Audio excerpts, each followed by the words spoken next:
श्री हितरवंश महाप्रभु, उनका आज प्रादुर्भाव दिवस है। आपके पिता का नाम श्री व्यास मिश्र जी और माता जी का नाम तारा माता। व्यास मिश्र जी वृंदावन से जब आप हरिद्वार की ओर जाएंगे तो बीच में एक स्थान पड़ता है देवबन, मतलब ब्रज में नहीं है, ब्रज से थोड़ा दूर है, देवबन। वहां व्यास मिश्र जी रहते थे। अभी आजकल उसका नाम देवबंद हो गया है और विधर्मियों का बहुत बड़ा अड्डा बन चुका है वहां पर, इसलिए वहां का नाम अब परिवर्तित देवबंद कर दिया, लेकिन उसका नाम देवबंद नहीं है, देववन। वहां श्री व्यास मिश्र जी रहते थे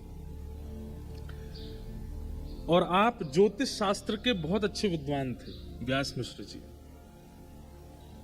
भगवान की वंशी कलयुग में कैसे पधारी चर्चा सुना रहे हैं, ध्यान पूर्वक सुनिएगा। और श्री वृंदावन में राधा वल्लभ लाल जी कैसे विराजे। आतुर हित हरिवंश पुकारो, राधा राधा नाम, सघन कुंज यमुना तट आयो, मदन टेर वृंदावन आयो, प्यारो राधा वल्लभ लाल, वृंदावन प्यारो वृंदावन, श्री वृंदावन प्यारो वृंदावन, हे श्री वृंदावन प्यारो वृंदावन, श्री वृंदावन प्यारो वृंदावन।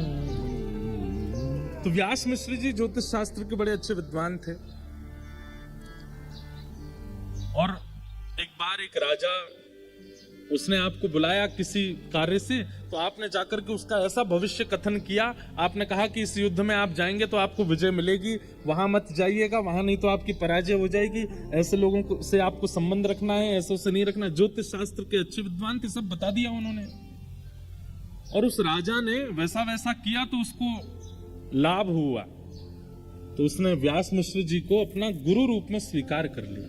सब कुछ है जीवन में, प्रतिष्ठा मिल गई, लेकिन पुत्र नहीं है।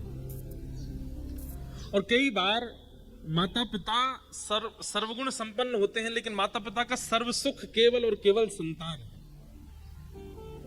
पहले तो इच्छा होती है ब्याह हो जाए, और ब्याह होने के बाद में बस एक ही इच्छा रह जाती है दोनों माता पिता की कि एक श्रेष्ठ संतान की प्राप्ति हो जाए। व्यास मिश्र जी और तारा माता दोनों कहीं ना कहीं थोड़े से विचलित रहते थे कि कोई संतान नहीं है। तो करें क्या? तो कई बार अभावग्रस्त जीवन जब होता है तो हर व्यक्ति से कोई ना कोई उम्मीद लगने लगती है। बहुत ध्यान से सुनिएगा। जब जीवन में अभाव का अनुभव होता है ना, तो फिर हर किसी से उम्मीद होती है कि हमारे अभाव की पूर्ति ये कर दें। और उसमें भी अगर कोई वैष्णव दिख जाए, कोई संत दिख जाए, कोई महापुरुष दिख जाए, तो उनसे तो उम्मीद लाख गुना ज्यादा हो जाती है। अभाव में उम्मीद उठती है, और संतों के प्रति तो बहुत ज्यादा। एक बार महाराज जी एक नदी के तट पर, एक प्रसिद्ध एक उदाहरण है, हमने बहुत पहले कथा में कहा था, आज याद आया। एक बार एक नदी के तट पर एक संत रहते थे, कुटिया बना के रहते थे, किसी से मिलते नहीं थे, अपनी साधना करते थे। तो एक व्यक्ति महाराज जी के पास नहीं आया था, उनकी कुटिया पे नहीं आया था, लेकिन वो अपने जीवन से इतना परेशान, थका हुआ, हारा हुआ नदी के तट पर रो रहा था। सोच रहा था प्राणों की बाजी लगा करके अपने प्राणों का त्याग कर दूं। तो उसके रुदन को जब महापुरुष ने भीतर कुटिया में सुना, तो उनको लगा ये कौन रो रहा है। आते जाते नहीं थे बाहर, लेकिन एक व्यक्ति को रोता देख वो महापुरुष बाहर आ गए। बाहर आकर के उन्होंने देखा कि एक व्यक्ति रो रहा है और प्राण त्यागने की पूरी स्थिति बन चुकी है, उसकी नदी में डूब करके प्राण त्यागेगा। महाराज जी उसके पास दौड़े दौड़े गए, जाकर के बोले, भैया तुम रो क्यों रहे हो, क्या बात है? तो उसने बताया, बोले मेरे साथ ऐसा हो गया, मेरी पत्नी मुझे छोड़ के चली गई, मेरे बच्चों को भी अपने साथ लेके चली गई, भाइयों ने घर से निकाल दिया, मेरी कुछ दिखता नहीं, मेरे पे इतना कर्जा हो गया, दुकानदार सब लोग और पूरे गांव के लोग मुझे मारने को घूम रहे हैं, अब मेरे पास और कोई चारा नहीं है, मैं क्या करूं? मैं किसी और और जगह जा भी तो नहीं सकता, मुझ पे इतना धन नहीं कि मैं पलायन करके किसी और गांव में चला जाऊं। अब मेरे पे एक ही तरीका है कि मैं प्राण त्याग दूं। और वो संत जो थे उन्होंने इतने दुख कभी सुने ही नहीं थे। वो तो इतने, अरे राम राम राम, ये सब हो रहा है तुम्हारे साथ। बोले हाँ। एक बात तो होती है कि जब सन्यास ग्रहण कर लेते हैं ना संत महापुरुष, उनको गृहस्थियों के दुख तो पता नहीं होते, और गृहस्थी इतने चतुर अपने दुख जा जा के बताते हैं उनको, हमारे साथ ऐसा चल रहा है, हमारे घर में ऐसा चल रहा है, हमारे जीवन में ऐसा चल रहा है। और बेचारे संत क्या करें, उन्होंने तो दुख देखा नहीं, तो वो कहते हैं सब ठीक हो जाएगा, हे ठाकुर जी इस पर कृपा करो, हे त्र्यंबकेश्वर भगवान इस पर, ये लो पुष्प ले जाओ, तुम घर में ये करो। वो बेचारे कुछ ना कुछ आशीर्वाद देते हैं।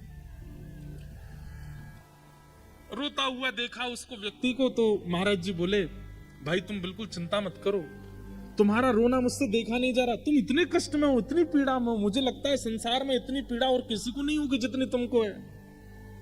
बोले वाले महात्मा बेचारे, तो उन्होंने क्या किया, अपनी जटा में से एक बाल तोड़ लिया, वो तोड़ के निकाल के उसको दिया, बोले ये लो रखो। हमने अपने जीवन में जितना तप किया, जितना भजन किया, जितना साधन व्रत आदि सब किया ना, उन सबका हम थोड़ा सा अंश तुमको दे रहे हैं, इसको जाकर के अपने घर में किसी तिजोरी में या डिबिया में इसको रख देना चुपचाप, और सुनो किसी को बताना मत, इसको ले जाकर के रखो, कल से तुम्हारे दिन ठीक होने लग जाएंगे।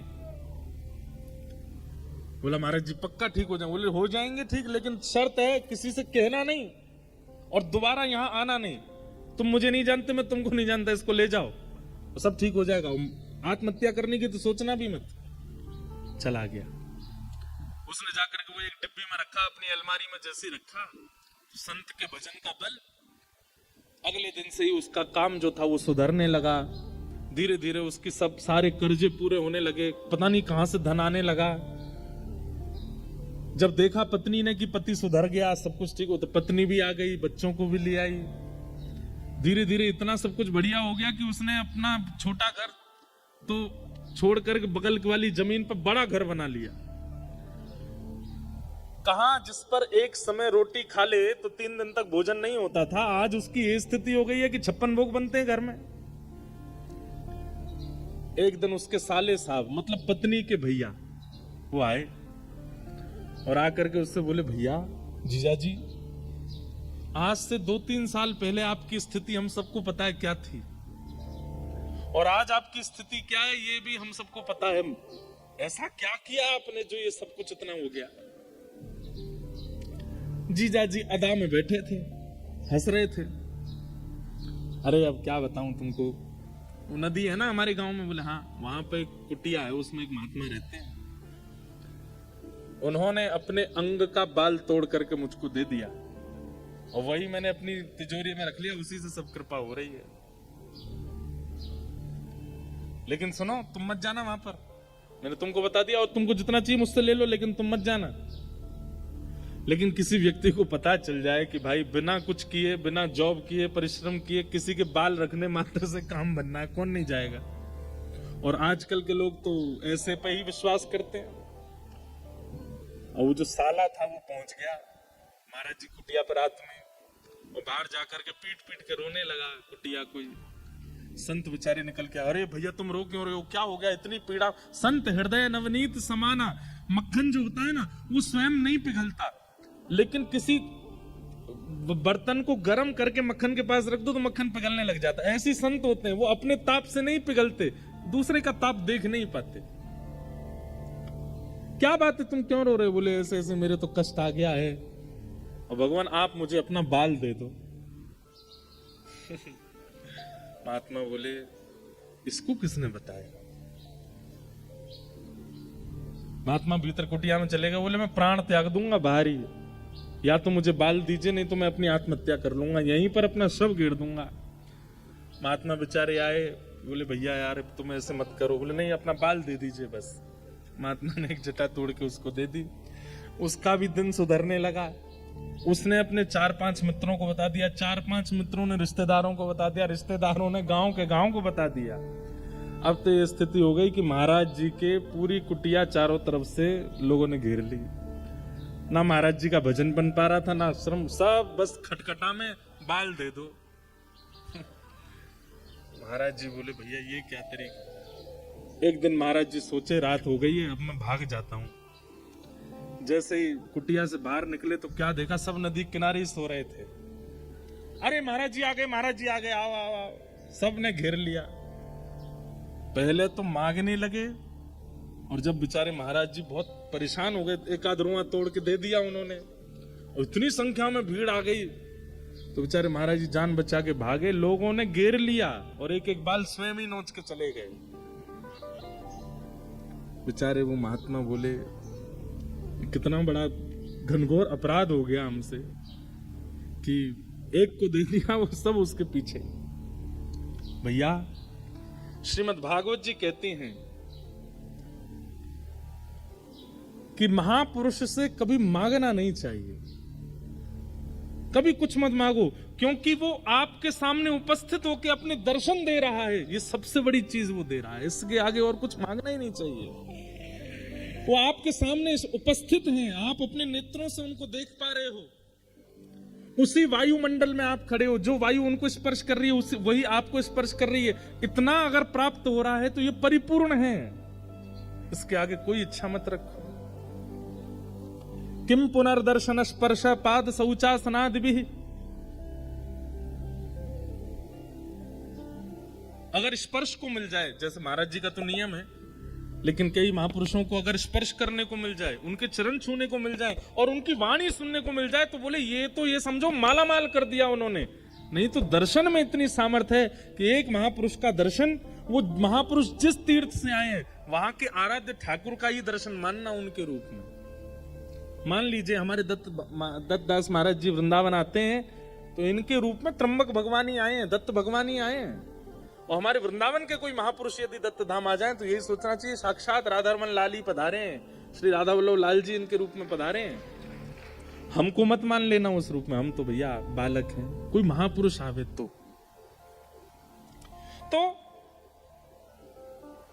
जब अभावग्रस्त जीवन होता है ना, तो सबसे उम्मीद होती है कि हमें कुछ मिले। व्यास मिश्र जी ने सब कुछ देखा जीवन में, लेकिन संतान नहीं थी। तो व्यास मिश्र जी के ही बड़े भैया थे नृसिंह आश्रम जी, वे सन्यास ग्रहण कर चुके थे और सन्यास आश्रम में रहते थे। एक दिन उनका आगमन देववन में हुआ तो व्यास मिश्र जी प्रणाम करने के लिए गए, तो अपने छोटे भाई को, पूर्व आश्रम के छोटे भाई को देख करके नृसिंह आश्रम जी बोले, कहो व्यास जी कैसे हो? ठीक है भैया, आपकी सब कृपा है। बोले तुम्हारे मुखमंडल से ऐसा लगता है कि तुम बहुत चिंता में हो, क्या बात है, बहुत पीड़ा में लग रहे हो? व्यास मिश्र जी बोले पीड़ा तो कुछ नहीं है, बस संतान नहीं है। तो नृसिंह आश्रम जी बोले भैया ये तो प्रारब्ध है, भाग्य में होगा तो मिलेगा, तुम्हारे भाग्य में नहीं होगा तो फिर तुम दोनों पति पत्नी मिलकर भजन करो ठाकुर जी का।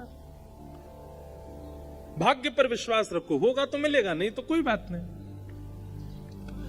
तो ये बात सुनकर के व्यास मिश्र जी के बगल में बैठी हुई उनकी पत्नी तारा जी, मतलब हरिवंश महाप्रभु की माता जी, वो बोल पड़ी। और क्या बोली? वैसे तो संकोच करती थी, ये हमारे जेठ जी हैं, भले ही सन्यास में हैं, लेकिन हैं तो बड़े भैया हमारे पति के, संकोच करती थी, लेकिन आज बोल पड़ी कि अगर भाग्य पर ही निर्भर रहना है तो आप जैसे महापुरुषों के दर्शन का लाभ क्या होगा? यदि जीवन में भाग्य ही सर्वोपरि होता है, भाग्य ही सर्वाधान होता है, तो आप जैसे महापुरुषों के दर्शन, प्रवचन और स्पर्श से हम लोगों को प्राप्त क्या होता है? यदि भाग्य पर ही निर्भर रहना है तो सत्संग करना छोड़ देते हैं, महापुरुषों का दर्शन छोड़ देते हैं, कथा वार्ताएं सुनना छोड़ देते हैं, भाग्य में जो है वो मिलेगा। ये बात नरसिंह आश्रम जी के हृदय को स्पर्श कर गई कि बात तो सही है कि अगर भाग्य से ही सब मिलना होगा तो संत दर्शन का प्रभाव क्या है, संत दर्शन का लाभ क्या है? नरसिंह आश्रम जी बोले तुम चिंता मत करो, मैं कुछ प्रार्थना करता हूं ठाकुर जी से। और आप इतने दिव्य थे कि एकांत में वन में जाकर के आपने ठाकुर जी से प्रार्थना की, और जैसे ही नेत्र बंद करके ठाकुर जी से आराधन करने लगे तो और दिन तो ठाकुर जी का श्री विग्रह दिखाई देता था, और दिन तो ठाकुर जी के वैकुंठनाथ पति के दर्शन होते थे, पर आज ठाकुर जी की वंशी दिखने लगी। और तभी मानो जैसे ठाकुर जी ने आज्ञा की हो कि हमारे प्रेम रस के उत्थान के लिए हमारी वंशी ही अवतार ग्रहण करेगी, और वह अवतार आपके छोटे भाई व्यास मिश्र के यहां ही पुत्र रूप धारण करके आएंगे। आप आज्ञा कर दो। नृसिंह आश्रम जी लौट करके आए और आकर के व्यास मिश्र जी से कहा, आप चिंता मत करो, ठाकुर जी ने मुझे आश्वासन किया है कि आपके घर भगवत भक्ति का प्रचार करने वाले एक बालक का जन्म होगा। अब बस प्रतीक्षा करो उस शुभ घड़ी की कि कब वह अनुग्रह होगा। और वह घड़ी आई कि तारा मैया के कुक्षी में एक बालक आ गए। अच्छा, अब इसका इतना सुंदर अनुभव बताते हैं व्यास जी के, हमारे हरिराम श्री हितरवंश महाप्रभु जी की वाणी में, कि तारा मैया अभी तक वृंदावन नहीं गई थी। आज तक उन्होंने वृंदावन नहीं देखा था, लेकिन हरिवंश महाप्रभु जैसे ही गर्भ में आए तो रात्रि को मैया जैसे ही सोती हैं तो जैसे स्वप्न आते हैं ना लोगों को, उनको स्वप्न में यमुना जी का दर्शन होता था, स्वप्न में गिरिराज जी का दर्शन होता था, स्वप्न में लता गुल्म पत्रों का दर्शन होता था, स्वप्न में सघन कुंजों का दर्शन होता था, स्वप्न में कभी वीणा सुनाई देती थी, कभी मुरली सुनाई देती थी, कभी मानो जैसे असंख्य गोपियां नृत्य कर रही हैं। गोपियों का मुख नहीं दिख रहा है, गोपियों के वस्त्र नहीं दिख रहे हैं, पर उनके नूपुरों की आवाज आती थी। कभी कभी रात्रि स्वप्न में अचानक से मोगरे की सुगंधी, गुलाब की सुगंधी, चंदन की सुगंधी आने लगती थी। और इन सब स्वप्नों को देख करके वे जैसे ही उठ के बैठती थी तो उनके मुख से पहला शब्द निकलता था, श्री वृंदावन। व्यास मिश्र जी उठ के बैठ जाते, क्या हुआ देवी? बोले पता नहीं, सघन वन दिखाई देता है, कलकल करती नदी दिखाई देती है, वेणु की ध्वनि सुनाई देती है, चंदन की सुगंधी आती है, नूपुरों की ध्वनि सुनाई देती है। मतलब वृंदावन का जितना रूप है बिना वृंदावन गए उनको अनुभव होने लग जाता था। और इसका प्रमाण आप कहेंगे कि इतनी प्राचीन कथा सुना रहे हो महाराज जी, अब किसी को नहीं हुआ होगा। अरे अभी कुछ वर्षों पूर्व इस भारत भूमि को सौभाग्य प्राप्त हुआ राधा बाबा महाराज, जो कि गोरखपुर में विराजते थे। गीता प्रेस की स्थापना करने वाले पूज्य श्री भाई जी और श्री राधा बाबा महाराज दोनों एक दूसरे के संग विराजते थे गोरखपुर में। तो जिन श्री राधा बाबा महाराज की हम चर्चा कर रहे हैं, वे कभी वृंदावन आए ही नहीं महाराज जी, कभी वृंदावन नहीं गए, लेकिन वृंदावन की एक एक वस्तु का वर्णन उन्होंने अपने ग्रंथों में किया। वृंदावन की रज की महिमा, वृंदावन की यमुना जी की महिमा, ब्रजवासियों की महिमा, वृंदावन के दर्शन की महिमा, वृंदावन के मौसम की महिमा, गिरिराज जी की महिमा, परिक्रमा की महिमा, वृक्षों की महिमा, कुंज निकुंजों की महिमा। अरे कहां तक कहें, वे गोरखपुर में बैठे बैठे पूरे वृंदावन का नक्शा बना देते थे। वो कहते थे यहाँ पे ये मंदिर है, यहाँ पे ऐसा है, यहाँ पे ऐसा। कभी वृंदावन नहीं आए। किसी ने उनसे कहा, बाबा आप वृंदावन क्यों नहीं जाते? बोले मैं अगर वृंदावन गए हो तो वापस नहीं आ पाऊंगा, इसलिए वृंदावन गए नहीं।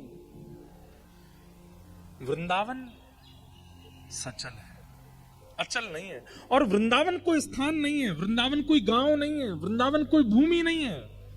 श्री राधा कृष्ण दोनों का प्रेम हृदय ही श्री वृंदावन है। वो विचरण करता रहता है। अनेक कथाओं का, अनेक अनुष्ठानों का अनेक फल होता है। आप गायत्री अनुष्ठान करेंगे उसका फल अलग है, भागवत कथा सुनेंगे उसका फल अलग है, यहां रह करके आप पुरुषण करेंगे उसका फल अलग है। लेकिन 7 दिन तक वृंदावन रस चर्चा का केवल एक ही फल है, चित्त में प्रेम का उद्दीपन होना, प्रेम प्रकट होना, क्योंकि वृंदावन केवल प्रेम देता है और कुछ नहीं। तारा मैया को उस प्रेम का अनुभव हो रहा था, मानो जैसे रोम रोम कहता हो, चलो वृंदावन, चलो वृंदावन, चलो वृंदावन। और कुछ महीने हुए थे गर्भ में बालक को कि तारा मैया अब व्यास मिश्र जी से कहती हैं कि मुझे वृंदावन ले चलो, मुझे वृंदावन ले चलो। उस काल में इतनी व्यवस्थाएं तो थी नहीं। तो एक दिन व्यास मिश्र जी ने योजना बनाई और जो बादशाह जिसके यहाँ व्यास मिश्र जी सब अपनी क्रियाएं करते थे, उसको जाके कहा हमें कुछ दिन का अवकाश दीजिए, पत्नी को लेकर वृंदावन जाना है। तो बादशाह ने कहा हमको आगरा जाना एक जरूरी काम से, आपकी अगर इच्छा हो तो हमारे संग ही निकल चलिए, आपकी पत्नी सगर्भा भी है, उनकी उचित व्यवस्था कर देंगे, बढ़िया लोग उनको पालकी में लेके चलेंगे, 2-4 सखियां दासियां भी ले लेंगे तो उनको पीड़ा नहीं होगी। और इस प्रकार श्री व्यास मिश्र जी और तारा मैया पहली बार वृंदावन आए। जैसे ही वृंदावन में प्रवेश किया तो तारा मैया की स्थिति ऐसी है, गर्भ में बालक है, पहले कभी आई नहीं है, लेकिन जैसे ही वृंदावन में प्रवेश करती हैं तो व्यास मिश्र जी को कह रही हैं आगे एक चौक आएगा और वहां चौक से दाहिनी ओर जब देखेंगे ना, बाएं ओर जब देखेंगे ना तो वहां एक तोता बैठा होगा, आप उससे बोलेंगे राधा, तो वो राधा उच्चारण करेगा। व्यास मिश्र जी भी आश्चर्य में, ये सब इनको पता कैसे है? क्योंकि गर्भ में जो बालक है वो साक्षात वृंदावन के प्रकट करता श्री हितरवंश महाप्रभु, वो वंशी के अवतार हैं, ठाकुर जी की वंशी ही आई है। वो जैसे जैसे पहले से बताने लग जाती हैं, यमुना जी का वर्ण कैसा है, यमुना जी की वायु कैसी है, यमुना जी की सुगंधी कैसी, पहले से ही बता देते हैं। वृंदावन में निवास किया, वृंदावन में, तब वृंदावन में मंदिर नहीं थे, तब वृंदावन में ज्यादा स्थान नहीं थे भ्रमण के, वृंदावन सघन वन हुआ करता था और उस सघन वन में बड़े बड़े संत महापुरुष ऋषिजन जाकर के केवल भजन करते थे, कुटिया बना करके, और उनकी भजन स्थली पर ही ठाकुर जी का कुछ ना कुछ अनुभव हो जाता था। कभी पीतांबरी दिख जाती थी, कभी कोई नूपुर मिल जाता था, कभी कोई कंठ की माला मिल जाती थी, कभी मोरपिच्छ मिल जाता था, ऐसे अनुभव होते थे बस वृंदावन में, और कुछ नहीं है। यमुना जी में स्नान करके शाम का समय हुआ तो व्यास मिश्र जी बोले तारा अब रात्रि का समय है, एकांत सघन वन है, यहां से हमें चलना चाहिए। तो वृंदावन से चलने की बात सुनते ही रोने लग गए कि मैं इसको छोड़ के कैसे जाऊं, यहां तो मेरे प्राण बसते हैं। मानो तारा मैया के मुख से मां नहीं बोलती हैं, उनके गर्भ में बैठे हुए हरिवंश बोलते हैं।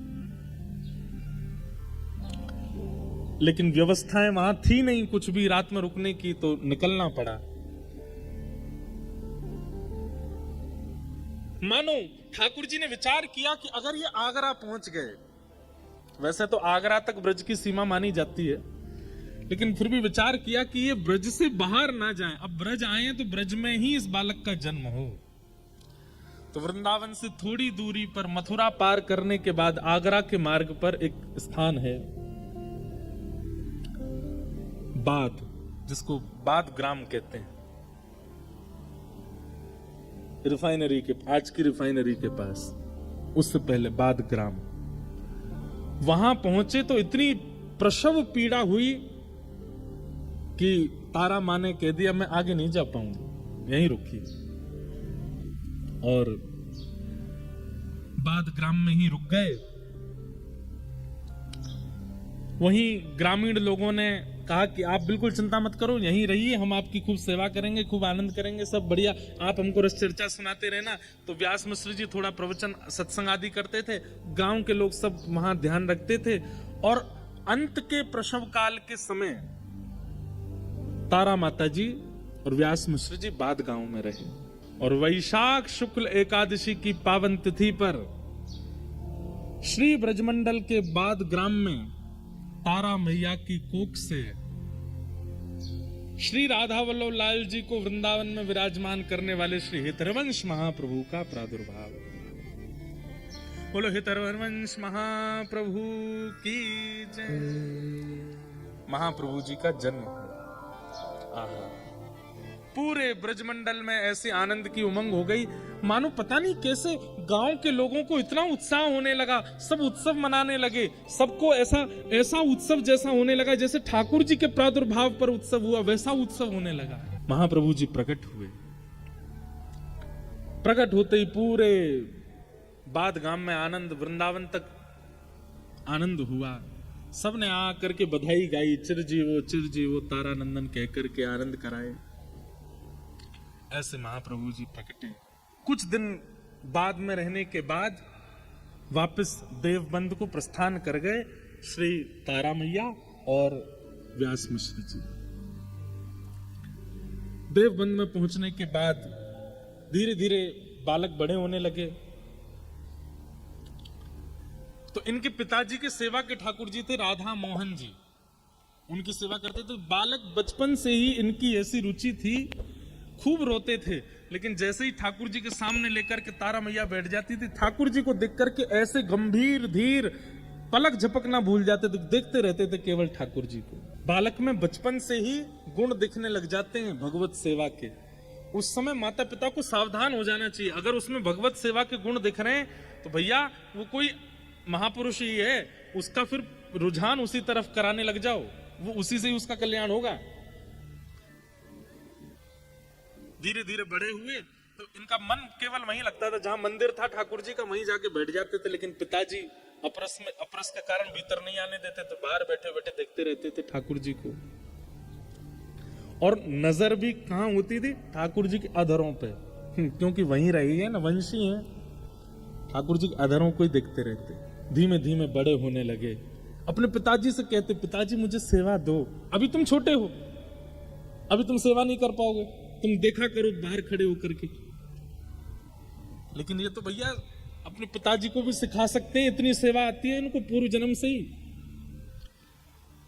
तो पिताजी सेवा नहीं करने देते थे तो आप क्या करते? बाहर आपके जो सखा मंडली थी, उन सखाओं में से एक गोरे सखा को ढूंढते और एक सांवले सखा को ढूंढते।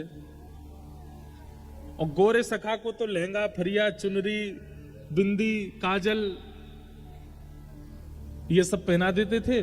और जो साम सखा होता था, इनका सांवला सखा होता था गांव का, उसको पीतांबरी पहना देते, मोर पिछ धारण करा देते, उसके केशों को गूंथ करके बढ़िया, मतलब बालकों का श्रृंगार कर देते। और उन बालकों की फिर आरती करते, वन से सेब आदि तोड़ करके लाते, उनको प्रसाद पवाते, उनके चरण धो धो करके पीते। अपनी सेवा घर में नहीं मिलती तो बाहर के बालकों को ही सजा देते। अब वो बालक अपने घर जाते तो बेचारा जो श्याम वर्ण का था उसकी तो कोई नौबत नहीं आती थी, लेकिन जो गोरा सखा जिसको किशोरी जी बना देते थे, वो जब अपने घर जाता तो घर वाले कहते, अरे ये तो लाली बना क्यों घूमता है? बोले मैं नहीं बनता, वो हरिवंश बालक है, वो बना देता मुझको लाली। तो घर के माता पिता सब आते और व्यास मिश्र जी से आके कहते, बोले अपने लाला को समझाओ, हमारे लाला को लाली बना देता है वो। व्यास मिश्र जी कहते, बालक हरिवंश तुम इसको लाली क्यों बना देते हो? बोले लाली नहीं, मैं इनको किशोरी जी बना देता हूँ। उसके देखिए ना नाक कितनी सुंदर है, उसकी आंख कितनी सुंदर है, उसके अंग की कांति कितनी सुंदर है, और जब किशोरी जी बन जाता कितना सुंदर लगता है। अब तो ये स्थिति हो गई कि गांव के लोगों ने अपने बालकों को हरिवंश बालक के साथ खेलना मना कर दिया। बोले श्रृंगार कर देता है, ये पूजता है, आरती करता है, ये सब क्या करता है? कैसे ऐसे कोई खेल होता है? हरिवंश बालक बोले घर में पिताजी सेवा नहीं करने देते, अब मेरे सखा भी नहीं आते, अब कहां जाऊं? तो महाराज जी आप वन में भ्रमण करते और 2 वृक्ष जो आसपास होते, उन दोनों वृक्षों का श्रृंगार करते। एक वृक्ष किशोरी जी, एक वृक्ष ठाकुर जी, और उनका श्रृंगार करके वहां सेवा करते। कैसी सेवा महाप्रभु जी की! ऐसे ही नहीं आ गए राधा वल्लभ लाल जी उनके पास। कितना इन्वेस्टमेंट किया उन्होंने भक्ति में, सेवा में, प्रेम में। वृक्षों को किशोरी जी और ठाकुर जी का श्रृंगार धारण करा करके उनकी सेवा करते। और आश्चर्य की बात तो ये थी, उनके पिताजी 56 भोग लगाते थे अपने घर के ठाकुर जी का, और 56 भोग लगा के पर्दा करके चले जाते। लेकिन हरिवंश बालक अब बाहर 56 भोग तो बना नहीं सकते, तो फल तोड़ के लाते, अच्छे अच्छे अंगूर तोड़ के लाते, बेर तोड़ के लाते, सेब तोड़ के लाते, आम तोड़ के लाते, जो फल उपलब्ध होता उसको तोड़ के अमनिया करके उन वृक्षों को ही जिनको किशोरी जी और ठाकुर जी बनाए उनके सामने रख देते। और फिर कहते, ठाकुर जी वन में तो यही है, भोग लगाओ। उनका प्रसाद ऐसे स्वीकार होता था कि घर में पिताजी 56 भोग लगा के पर्दा करके जाते और वापस आके जैसे ही पर्दा खोलते तो घर के ठाकुर जी का 56 भोग अंतर ध्यान हो जाता। बाहर जो हरिवंश बालक ने फलों का भोग लगाया वो घर के ठाकुर जी को पहुंच जाता अपने आप, बिना कुछ किए। इनके पिताजी सोचते मैंने तो पूरी सब्जी का भोग लगाया था, ये फल कहां से आ गए।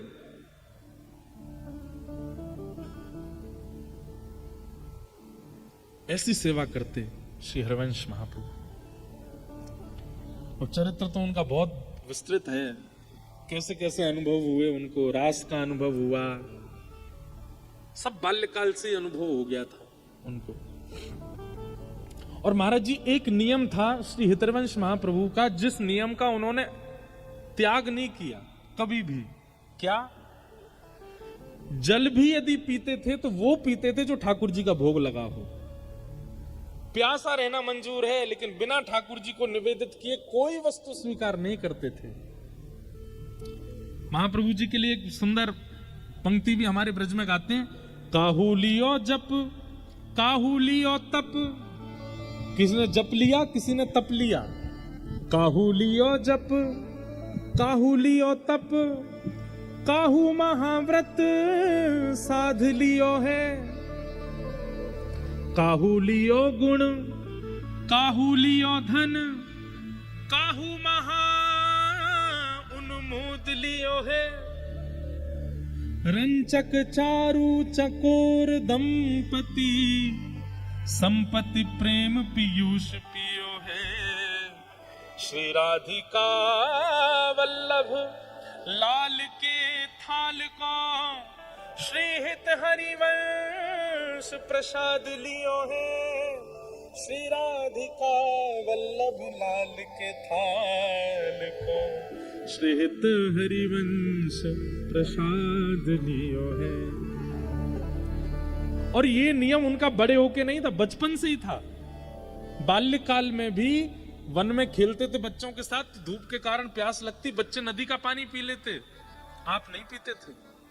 आप पहले दोना बनाते, दोना बना करके नदी के जल को उसमें लेते, फिर युगल वृक्ष को देखते। अकेला वृक्ष नहीं, युगल वृक्ष कहाँ है, युगल वृक्षों के समीप जाते, फिर उनका श्रृंगार करते, उनको किशोरी जी ठाकुर जी मान के फिर जल का भोग लगा के तब पीते। ऐसा नियम।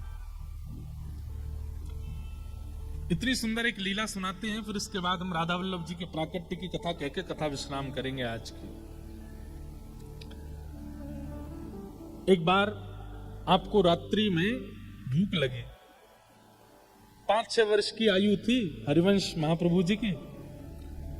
एक तरफ माता जी, एक तरफ पिताजी सोए थे, बीच में सो रहे थे बालक। इतने में ही आप उठ के बैठ गए और रोने लगे, जैसे एक छोटा बालक रोता है, भूख लगी है, कुछ खाने को दो, भूख लगी है, बहुत जोर की भूख लगी है। तो माता जी उठी, पिताजी उठ गए, बोले अरे बालक बहुत भूखा है, जल्दी कुछ लेके आओ। माता जी गई रसोई घर में से कुछ सामग्री उठा लाई। अब इनका ऐसा स्वरूप था, ये देखते ही पहचान जाते थे कि भोग लगा कि नहीं। महाराज जी एक बात हमने अनुभव की है कि जिनका प्रसाद लेने का नियम होता है ना, उनको बिना प्रसाद अगर आप पवा देंगे कुछ, उनको पता चल जाएगा कि ये प्रसाद का नहीं है। बालक रो रहे है और बहुत जोर को भूखो है, प्यासो है, और वो आपको और मेरो अधरामृति ग्रहण करे, चरणामृति लेवे, वाके अलावा कछु लेवे ना है। माता पिता हम दोनों उनको भोग लगावे में संकोच कर रहे हैं, रात्रि को समय, लेकिन बालक रो रहे है। किशोरी जी बोली हाँ रो तो रहे हो, अब एक काम करो, जल्दी आप ही ऐसी कोई योजना बनाओ कि चरणामृत और अधरामृत, अधर को प्रसाद दोनों व्यवस्थित कर दो ताकि बालक को मिल जाए। तो सेवा के ठाकुर जी, इतने इतने से ठाकुर जी उठ के बैठ गए, और उठ के बैठे और बैठ करके अपने शेष सैया से उतरे। शेष सैया से उतर के छोटी सी पात्र उठा करके किशोरी जी के चरणन के नीचे रखो, और ठाकुर जी एक लुटिया में जल लेकर के आए, किशोरी जी के चरण धो रहे हैं, और किशोरी जी के चरण धो करके किशोरी जी के चरणामृत को वहां में व्यवस्थित कियो, और फिर स्वयं किशोरी जी के बगल में बैठ के अपने चरण धो रहे हैं ठाकुर जी। अपने चरण खुद ही धो रहे हैं। किशोरी जी बोली लाओ मैं दूं, बोले ना वो पाप लगेगा, आप तो मेरी आराध्या हो, आप मत दो, मैं खुद धो लूंगा। अपने आप ठाकुर जी अपने चरण धो रहे हैं। फिर बंटा भोग लेकर के आए, और बंटा भोग, अब कितना सा मंदिर होता है घर का, इतना सा मंदिर है, वो छोटे से ठाकुर जी लीला कर रहे हैं अपने आप ही। बंटा भोग लेकर के आए, नेक्स्ट श्री जी को पवायो, नेक्स्ट स्वयं पायो, और अपना उच्छिष्ट छोड़ते जा रहे हैं, उसमें पूरा पूरा नहीं पा रहे, क्योंकि हरिवंश बालक को चाहिए। भोग प्रसादी सब सिद्ध करके व्यवस्थित करके रख दई, और दोनों सेज पे पौड़ गए, चदरिया ओढ़ के सो गए। किशोरी जी बोली, आपने चरणामृत तैयार कर दियो, अधरामृत पर वह लेवे कौन आएगो, धर तो दियो। अब ठाकुर जी बोले, मैं चिल्ला के बोलूं कि ले जाओ? तो बोले कुछ तो करो। तो वहां कोई खिलौना रखा था, ठाकुर जी के सन्मुख खिलौने होते, ठाकुर जी ने एक खिलौना गेड़ दिया मंदिर में। जोर की आवाज हुई तो व्यास मिश्र जी तारा मैया को पता चली, अरे ठाकुर जी के मंदिर में से आवाज आई, कहा है देखो। आपने भीतर मंदिर में जाकर के जैसी देखी, एक खिलौना गिरा पड़ा था, लेकिन तभी क्या देखा, वहां तो सन्मुख एक पर्दा के पीछे तो ठाकुर जी सोए, पर्दा के आगे एक चौकी में एक पात्र में खूब सारे मेवा लड्डू आदि सब रखे, और सब पे 2-2 दतुइयां लगी हुई हैं, ठाकुर जी ने खा ली हुए। और एक चरणामृत को पात्र रखो है, वहां में चरणन में लगे हुए चंदन धुले भये हैं, और वहां में से रात्रि में लगा हुए इत्र की सुगंधी आ रही है। ये दृश्य देख करके व्यास मिश्र जी और तारा मैया समझ गए, बोले कि हमारा बालक सामान्य नहीं है, हमारा बालक देखो वो अधरामृत ठाकुर जी का लेता है, ठाकुर जी का महाप्रसाद लेता है, तो ठाकुर जी ने उठ करके अपने चरणामृत और महाप्रसाद दोनों सिद्ध किए ताकि उसको पकड़ा ले जाकर के वो महाप्रसाद और चरणामृत हरिवंश बालक को पिलाया, तब जाकर के वो सोए। ऐसे श्री हरिवंश महाप्रभु। अब चरित्र तो बहुत है, लेकिन हम अब राधा वल्लभ जी के प्राकट्य करा करके फिर चलते हैं। महाप्रभु जी बड़े हो गए, उनका ब्याह हुआ, जिनसे ब्याह हुआ वो भी ठाकुर जी की अनन्य भक्ता हुई, श्री रुक्मणी बाई जी। उनके प्रथम पुत्र हुए श्री वनचंद्र जी। इस प्रकार आपके बालक हुए। कुछ वर्षों बाद किशोरी जी ने रात्रि में आपको आज्ञा की और आपसे कहा कि अब आप वृंदावन चलो। वहां इनको बीच में एक ठाकुर जी भी मिले थे, उनका नाम नवरंगी लाल जी, वो आज भी विराजते हैं देवबन में। आप वृंदावन जाने को तैयार हुए, पत्नी बच्चों से कहा तुम लोग सब संभालो, नवरंगी लाल जी की सेवा करो, किशोरी जी की मुझे आज्ञा हुई है, मैं वृंदावन जाऊंगा। और महाराज जी हरिवंश महाप्रभु जी को दीक्षा भी किशोरी जी नहीं दी, राधा रानी नहीं दी, राधा नाम की दीक्षा प्रदान की। महाप्रभु जी वृंदावन के लिए निकले, रात्रि हो गई थी, चित्थावल नाम के गांव में आप एक वृक्ष के नीचे सो गए। किशोरी जी ने वहां फिर स्वप्न दिया और कहा कि हम यहाँ दोनों युगल एक रूप में विराजमान हैं, आप कृपा करके आत्मदेव नाम के ब्राह्मण है उनके घर जाओ, वहां से हमारे उस स्वरूप को लेकर के वृंदावन चलो। और किशोरी जी ने आज्ञा की, अपनी पत्नी बच्चों को छोड़ करके आए हो देवबन में, लेकिन अब हमारी आज्ञा है, हमारी सेवा के विस्तार के लिए आत्मदेव ब्राह्मण जो है, इनकी 2 पुत्रियां, दोनों से आप ब्याह कर लेना और इन्हीं का वंश हमारे आगे सेवा में लगेगा। हरिवंश महाप्रभु बोले, आपने ये कैसी लीला करी श्री जी, अभी अभी तो हम त्याग करके आए घर परिवार का, अब यहाँ आकर के दूसरा ब्याह। बोले हमारी आज्ञा है, करो, पूछो नहीं क्यों। महाप्रभु जी आत्मदेव ब्राह्मण के यहाँ गए और वहां आत्मदेव को भी श्री जी ने स्वप्न दे दिया था कि तुम्हारी सेवा पूरी हो गई, एक हरिवंश नाम के व्यक्ति आएंगे, उनको हमें दे देना। आत्मदेव ब्राह्मण ने जैसे देखा, वो प्यारो वृंदावन की अभी वीडियो बनी है बहुत अच्छी, महाराज जी को मैं दिखाऊंगा, तो उसमें बहुत छोटे छोटे चरित्र दिखाए। उसमें यहां से चरित्र दिखता है कि हरिवंश महाप्रभु आत्मदेव ब्राह्मण के यहाँ जाते हैं और जाकर के बताते हैं कि मुझे स्वप्न में श्री जी ने आज्ञा की कि आपके जो ठाकुर जी हैं इन्हें मुझे दे दो, मैं इनको लेकर वृंदावन जाऊंगा। और आश्चर्य की बात ये कि हरिवंश महाप्रभु बोले, स्वप्न में ये भी कहा है कि आपकी जो दोनों बेटी है उनसे हमारा ब्याह और करा दो। कोई अपने ब्याह का प्रस्ताव ऐसे कैसे देता है, लेकिन किशोरी जी की आज्ञा थी।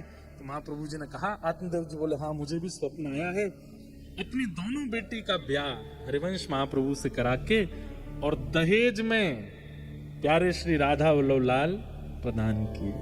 बोल राधा वल्लभ लाल की। ये राधा वल्लभ जी कैसे प्राप्त हुए? आत्मदेव नाम के ब्राह्मण ने खूब तपस्या की महादेव की, महादेव प्रसन्न हो गए, प्रकट होकर के बोले, वरदान मांगो, क्या चाहिए? बोले आपके हृदय को जो सबसे ज्यादा प्रिय है वो मुझे दे दो।